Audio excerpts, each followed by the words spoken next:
Divya Bhasin AKA awkward goat AKA proud। I am sure कि इस नाम के बारे में अभी रिसेंटली आप लोगों ने ज़रूर सुना होगा, और साथ ही साथ इनसे रिलेटेड जो कंट्रोवर्सी चल रही है उसके बारे में भी आपने सुना होगा। और अगर नहीं सुना है तो मैं आपको शॉर्ट में बता दूं थोड़ा सा। तो जो दिव्या भसीन है ये एक फेमिनिस्ट क्रिएटर है। तो दरअसल क्या हुआ, कुछ दिन पहले ही दिव्या ने अपने इंस्टाग्राम में ये वाली रील बनाई। Did you find that uncomfortable to hear? I also used to cringe at that word. But now it makes me feel nothing. You see, men call me that every single day in my comments. It's just a word now. Earlier, it used to refer to sex workers and it became an insult. Which is ridiculous because the insult should be on the man who's sleeping with sex workers and not on the workers themselves. But of course, there's no insult like that. Now, doesn't even refer to sex workers. It's used for any woman who has a voice. Any woman who looks like she's independent. Guess what? Like you and me deserve respect even if you disagree with us. If we stop finding this word insulting, men will lose the power to use it as an insult. I no longer find this word insulting or hurtful. I'm a proud so feel free to call me that. I don't mind. Supremacy. अब जैसे ही ये reel जो है viral हो गई, उसके बाद इनके सपोर्ट में काफ़ी सारी लड़कियां जो हैं वो अपना समर्थन दिखाने लगी। काफ़ी सारी टीनेज लड़कियां भी अपना समर्थन दिखाने लगी, इंक्लूडिंग मैनी माइनर गर्ल्स। और उन्होंने अपने बायो में प्राउड ये लिखना शुरू कर दिया। और यहाँ तक फिर भी ठीक था, इनका अपना फ्रीडम ऑफ एक्सप्रेशन था। ये प्रॉब्लम तब हुई जब छोटी छोटी बच्चियां, माइनर बच्चियां अपने बायो पे प्राउड आर लिखने लगी।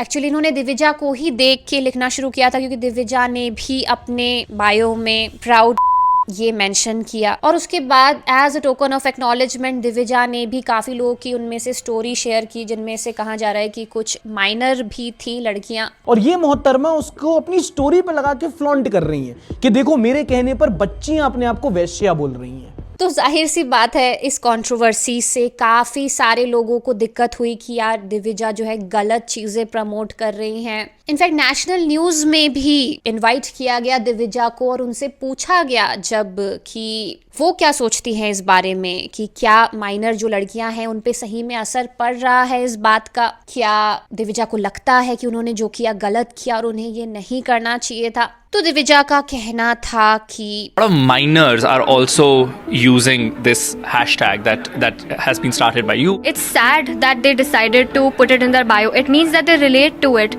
They decided to own it because it hurts them. We need to ask why. Why are their parents calling them this? Why is this word a part of their life? तो obviously जाहिर सी बात है कि again Divya को इस चीज़ के लिए बहुत क्रिटिसिज्म मिला।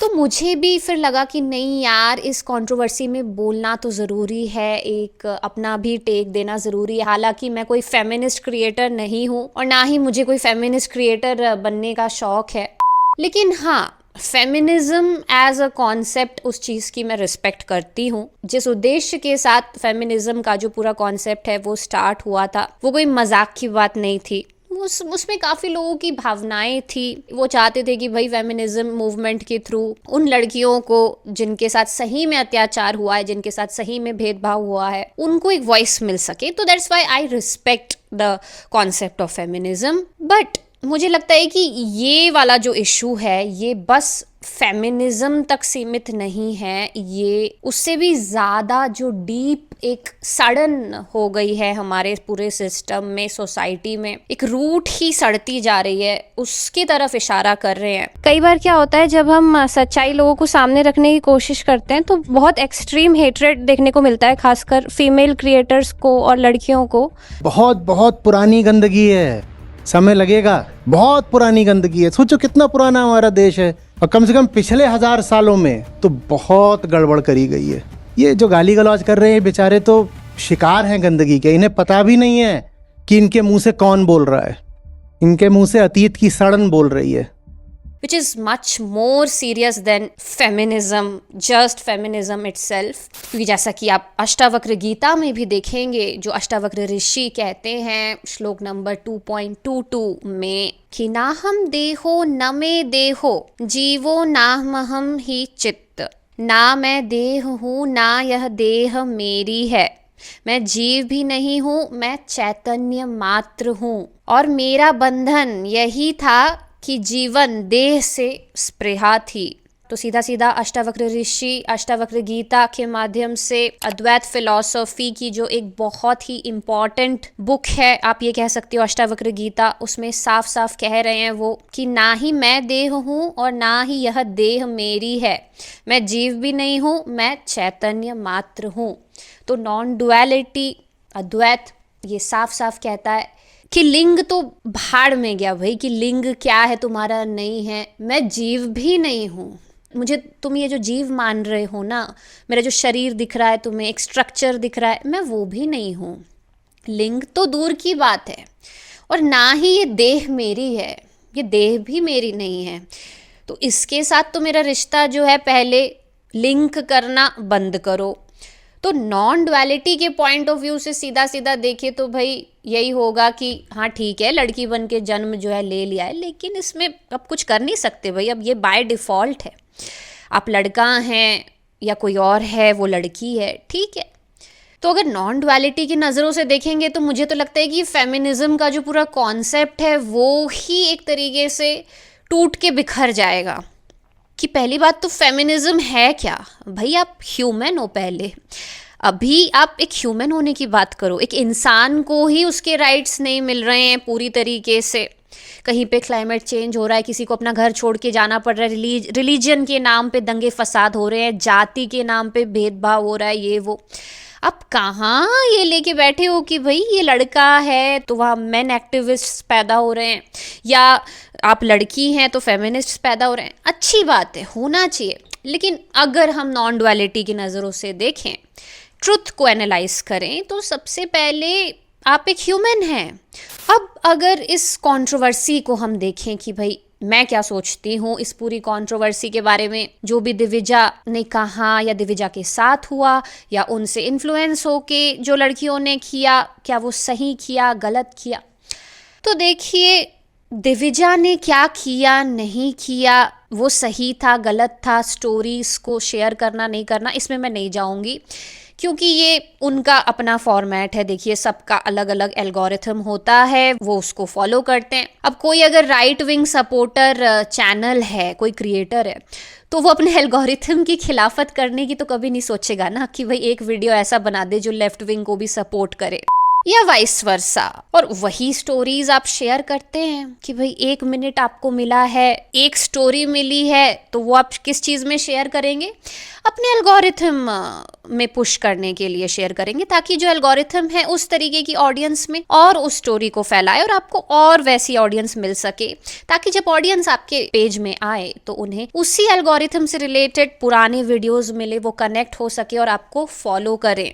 मैं जो पॉइंट यहाँ पे रेस करना चाहती हूँ वो है about this word which is, जैसा अगर आप क्रेजी दीप जो क्रिएटर हैं उनका वीडियो देखेंगे तो उन्होंने भी इस चीज़ को बोला कि भाई पहले से ये चीज़ चले आ रही है, काफ़ी टाइम से ये चीज़ चले आ रही है कि फीमेल क्रिएटर्स को गाली दी जाती है, उनके साथ गाली गलौज की जाती है। तुम किसी को रिजेक्ट करोगी आर, किसी को तुम्हारा ईगो हर्ट करना है आर, बहुत कॉमनली हम ये वर्ड यूज करते हैं। और कमेंट सेक्शन में तो तुमको बताने की जरूरत नहीं है, तुमने अगर ये वीडियो यहाँ तक देखी तुम्हें पता चली गया होगा। लेकिन एक लड़की ये ट्रेंड बनाने के पहले जब स्टोरी डाल रही थी कि कैसे उनको इस तरीके से थ्रेट दे रहे हैं, कमेंट सेक्शन में आर लिख रहे हैं, तब हम में से किसी ने कुछ बोला? हम तो चुप थे भैया। जब इतने सारे फीमेल इन्फ्लुएंसर्स के कमेंट सेक्शन में वर्ड इजीली यूज हो रहा था, तब किसी ने आवाज उठाई? नहीं भैया। लेकिन जैसे ही इस लड़की ने बायो के अंदर प्राउड लिख के ट्रेंड शुरू कर दिया, अरे यार ये तो गलत इन्फ्लुएंस कर रही है यार, ये 15 साल की लड़कियों के बायो के अंदर प्राउड लिख दिया भाई लोग, यार कितना गलत इन्फ्लुएंस है यार। प्रोस्टिट्यूट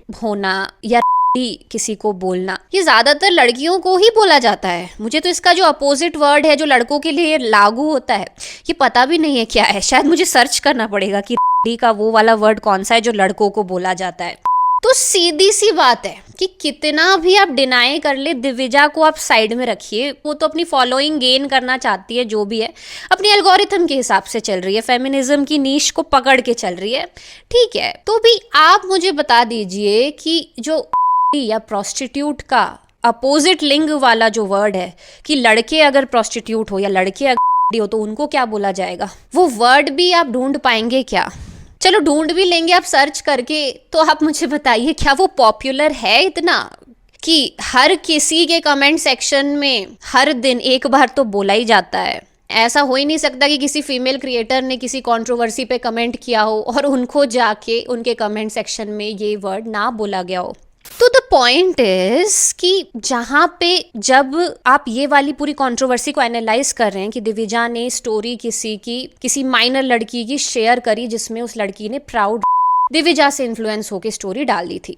ठीक है, मैं मानती हूँ कि दिविजा ने एक पॉइंट तक यहाँ पे इन्फ्लुएंस किया जो कि एक गलत तरीके से इन्फ्लुएंस कर सकता है, खासकर माइनर लड़कियों को, कि वो इस चीज़ से जनरलाइज ही हो जाए, उसे एक्सेप्ट ही कर ले कि हाँ भाई इट्स ओके कि कोई आपको बोले तो आप इस वर्ड को एक्सेप्ट कर लो। इट्स ओके कि कोई ये वर्ड आपको बोले, इसमें कुछ भी ऐसा नहीं हो गया है कि आप स्ट्रेस ले रहे हो, बल्कि आप प्राउड हो जाओ और प्राउड बोलो खुद को। लेकिन एक क्वेश्चन ना फिर हमको भी पूछना पड़ेगा खुद से, जो लोग क्रिटिसाइज कर रहे हैं दिविजा को, उनको भी खुद से एक बार पूछना पड़ेगा कि वो जो लड़कियां हैं, ठीक है, जो खुद को प्राउड कहने में राजी हो गई, कहीं ऐसा तो नहीं है कि दिविजा के प्लेटफॉर्म के थ्रू सही में वो ये चीज़ एक्सप्रेस कर रही हो after getting so much frustrated कि इतने कमेंट आए या इतना उनको बोला जाता है कि तुम हो, इतना हमारे माहौल में ये चीज़ इतनी यूजुअल हो गई है, इतनी कैजुअल हो गई है कि अब बुरा लगना भी उनको बंद हो गया हो और उन्होंने एक फ्रस्ट्रेट होके फैसला ले लिया हो कि भाई भाड़ में जा, ठीक है, हूँ मैं, हाँ प्राउड मैं हूँ। अब ये चीज़ बहुत गलत है। आई नो कि शेयर नहीं करना चाहिए था स्टोरी अपने प्लेटफॉर्म में, आई एग्री विद दैट कि इस तरीके से आप शेयर करते हो तो गलत मैसेज जाता है। लेकिन आप बताओ ना कि ऐसा माहौल क्यों बन गया है हमारे आसपास कि इतने कमेंट मिल रहे हैं कि अब लड़कियां जो हैं उसे कैजुअल लेने लगी हैं कि इट्स ओके कि कोई आके उनको बोले तो वो इस चीज़ से कैजुअल है। ये भी आप सोचो ना कि कोई माइनर लड़की अपनी इच्छा से वो स्टोरी डाल रही है ना। दिविजा ने जाके उसको ये तो नहीं बोला था कि तू स्टोरी डाल, मेरी फॉलोइंग बढ़ा, मेरे एल्गोरिथम में और कंटेंट पुश कर, नहीं, राइट। उसने जस्ट प्लेटफॉर्म दे दिया अपना कि हाँ ठीक है, तुमको बोलना है तो तुम बोलो। क्या कोई है जो बोलना चाहता है खुद को ऐसा? तो लोगों ने बोला और इतने सारे लोगों ने बोला, तो ये चीज़ क्या दर्शा रही है? ये एक सोसाइटी का एक पूरा बदलता हुआ माइंड दर्शा रही है कहीं ना कहीं कि ऐसा हो रहा है। ऐसा नहीं है कि वो लड़कियां कैजुअल हो गई हैं कि हाँ दे आर नाउ प्राउड कि वो खुद को वैसे बता रही है। आपने ऐसा माहौल बना दिया है जहाँ लड़कियों को एक्सेप्ट करना पड़ेगा कि उन्हें गाली दी जाए, जहाँ लड़कियों को एक्सेप्ट करना पड़ेगा कि ठीक है कोई भी बोल रहा है तो वो आगे बढ़ जाए, सीरियस ना ले उस चीज़ को, कैजुअली ले। ऐसे ट्रेन किया जा रहा है सोशल मीडिया एल्गोरिथम्स के द्वारा। ये देखिए, क्या ये नहीं दिख रहा आपको? And this is alarming, this is much more alarming than just blaming awkward god Divija for something.